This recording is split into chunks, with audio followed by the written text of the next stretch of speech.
ಹೆಸರು ಶಿವಣ್ಣ ಅಂತ. ನಮ್ಮದು ಮೆಚ್ಚನಮನೆ ಚಿಕ್ಕಬಳ್ಳಾಪುರ ಡಿಸ್ಟಿಕ್ಕು, ನಮ್ಮ ತಾಲೂಕು.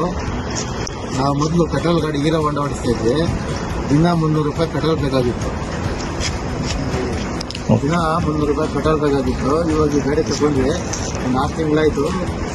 18,000 ಕಿಲೋಮೀಟರ್ ಓಡಿಸಿದ್ವಿ. ಸುಮಾರು ಇದರಲ್ಲೇ 50,000 ಉಳಿದೋಯ್ತು ಪೆಟ್ರೋಲು. ಅದಕ್ಕೆ ಒಂದು ತಿಂಗಳಿಗೆ ಸರ್ವಿಸ್ಗೆ ಒಂದು 2,000 ಬರುತ್ತೆ ಖರ್ಚು. ಹೀರೋ ಹೊಂಡದು ಆಯಿಲು ಅದು ಇದು.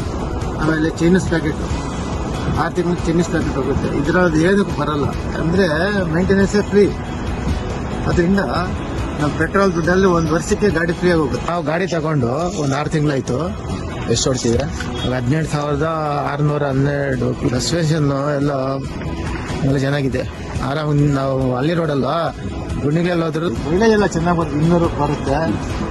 ಇದರಲ್ಲಿ ನಮ್ಮ ಹೀರೋ ಹೊಂಡಲ್ಲಿ ಅಪ್ ಹಚ್ಚಬೇಕು ಅಂದರೆ ಫಸ್ಟ್ ಗೇರ್ ಹಾಕಬೇಕು. ಇದರಲ್ಲಿ ಯಾವ ಗೇರಲ್ಲಿ ಇದ್ರು ಆಯಿತು. ಸರ್ ನಮ್ಮದು ಚಿಕ್ಕಬಳ್ಳಾಪುರ, ನಮ್ಮ ಫ್ರೆಂಡ್ ಒಬ್ಬರು ಮಂಜು ಅಂತ ಗಾಡಿ ತಂದಿದ್ರು, ಹಳೆ ಗಾಡಿ. ಅವರೇ ಹೇಳಿದ್ರು, ನಾವು ಒಕ್ಕಿನವ ನೋಡಿದ್ವಿ, ಬೇರೆ ಒಂದು 5-6 ಥರ ಕಂಪ್ನಿ ನೋಡಿದ್ವಿ. ನಮ್ಗೆ ರೈತರಿಗೆ ಯಾವುದು ಸೆಟ್ ಆಗಿಲ್ಲ. ಇನ್ನೊಂದು ಎಲ್ಲ ಸರಿ ಬೇರೆ ಕಂಪ್ನಿಯವ್ರು ಏನಂದರೆ ಸರ್ವಿಸ್ ಇಲ್ಲ.